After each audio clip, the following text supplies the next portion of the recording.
আসসালামু আলাইকুম। সবাই কেমন আছেন?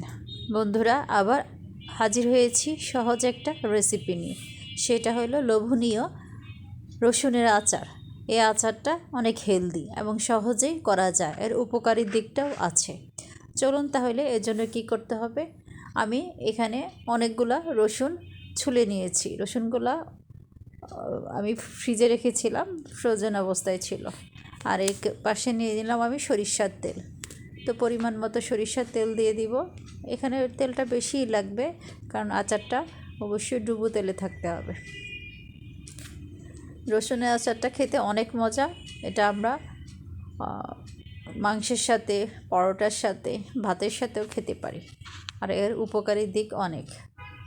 তেলটা যখন গরম হয়ে আসবে তখন আমি রসুনগুলা দিয়ে হালকা নাড়াচাড়া করে নেব। এটা সিদ্ধ হওয়ার কোনো দরকার নাই, কারণ রসুনের আচারটা যদি আমি বয়ামে রেখে একটু নরম করি তাহলে খেতে অনেক টেস্ট হবে। রসুনগুলোকে আমি আগে থেকে পরিষ্কার করে নিয়েছি। এখন আস্তে আস্তে অল্প অল্প করে আমি তেলের মধ্যে দিয়ে দিব।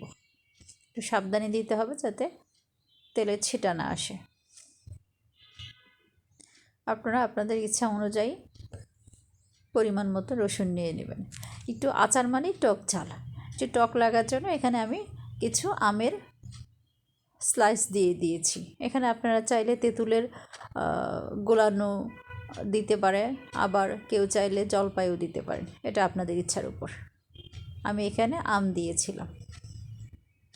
এখন একটু নাড়াচাড়া করে নিব। আপনারা চাইলে ফ্রেশ রসুন দিয়েও করতে পারেন। আমি রসুনটা ছিল অনেক কষ্টদায়ক, তো এই জন্য আমি অল্প অল্প করে ডিপে জমা করে তারপরে আমি আচারটা করেছি।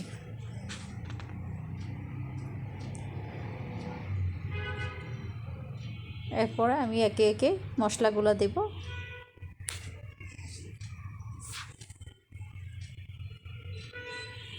নাড়ে চেড়ে দিয়ে আমি ভাজা রসুনটাকে তেলের সাথে, মানে পানি যেহেতু ছিল পানিটা শুষে নেওয়ার চেষ্টা করছি, যাতে তেলটা উপরে উঠে আসে।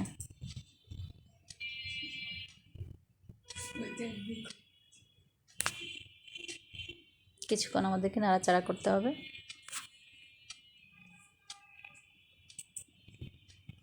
এই পাশে আমটাও গলে যাবে।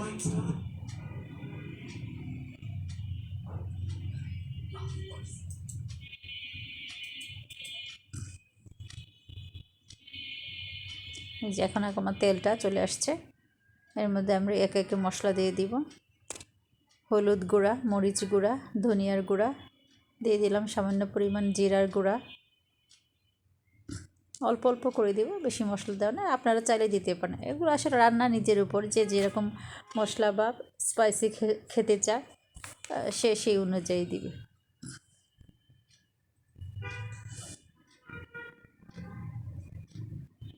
মশলাটা ভালোভাবে নাড়াচাড়া করে মিশিয়ে নিব। এই পর্যায়ে আমি দিয়ে দিব কিছু কাঁচামরিচ আর পাঁচফোড়ন। পাঁচফোড়নটা আমি তেলে গুঁড়া করে নিয়েছিলাম, সেটা এর সাথে মিশিয়ে নিচ্ছি। কাঁচামরিচ বলতে আমি লাল মরিচটা নিয়েছিলাম, লাল কাঁচামরিচটা নিয়েছিলাম, ওইটা স্লাইস করে কেটে এর মধ্যে দিয়ে দিচ্ছি।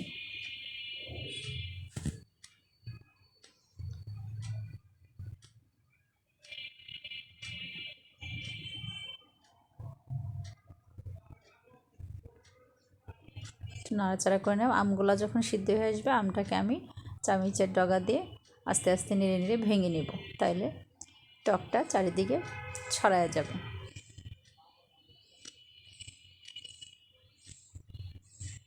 এই রসুনগুলো ছিল আমার এক গোলা রসুন, অর্থাৎ শুধু একটা দানায় একটা রসুন ছিল।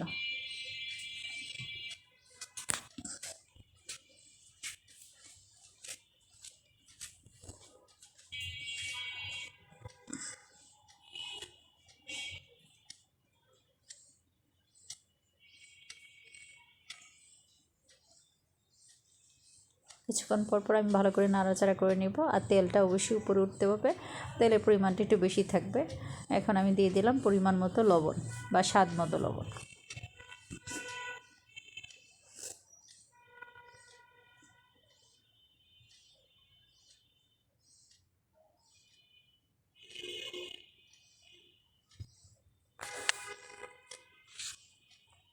লবণটা আমার একটু কম হয়েছে, এই জন্য আমি আরেকটু লবণ দিয়ে দিলাম।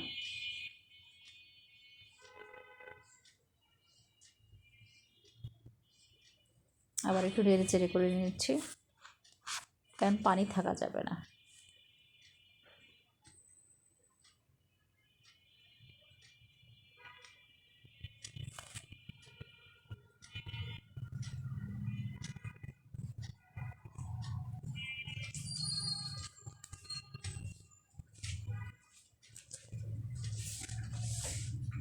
কিছুক্ষণ পর পর আমাদেরকে নাড়তে হবে, না হলে লেগে যাওয়ার সম্ভাবনা থাকবে।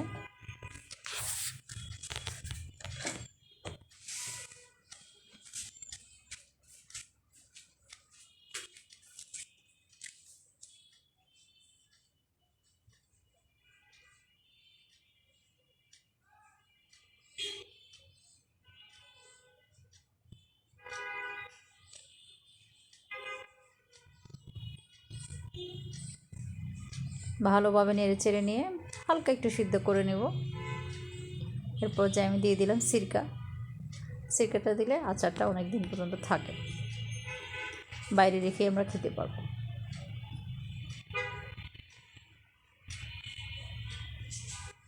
তেঁতুল দিলে এখানে একটু লাল লাল বা কালচে একটা ভাব থাকতো, যেহেতু আমি আম দিয়েছি সেজন্য এটা হলদে বা মশলা যে কালার ছিল সেটা সেরকম আছে দেখাচ্ছে।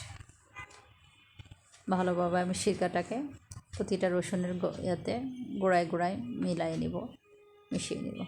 আমার আচার শেষ হয়ে গেছে, এখন কিছুক্ষণ রেস্টে রেখে আমি বয়ামে ঢুকিয়ে নিলাম। এই যে এরকম হয়েছে। তো এরকম সহজ এবং মজার রেসিপির জন্য আমার চ্যানেলগুলোকে সাবস্ক্রাইব এবং লাইক করতে ভুলবেন না। আবারও হাজির হব নতুন কোনো সহজ রেসিপি নিয়ে। আল্লাহ হাফেজ।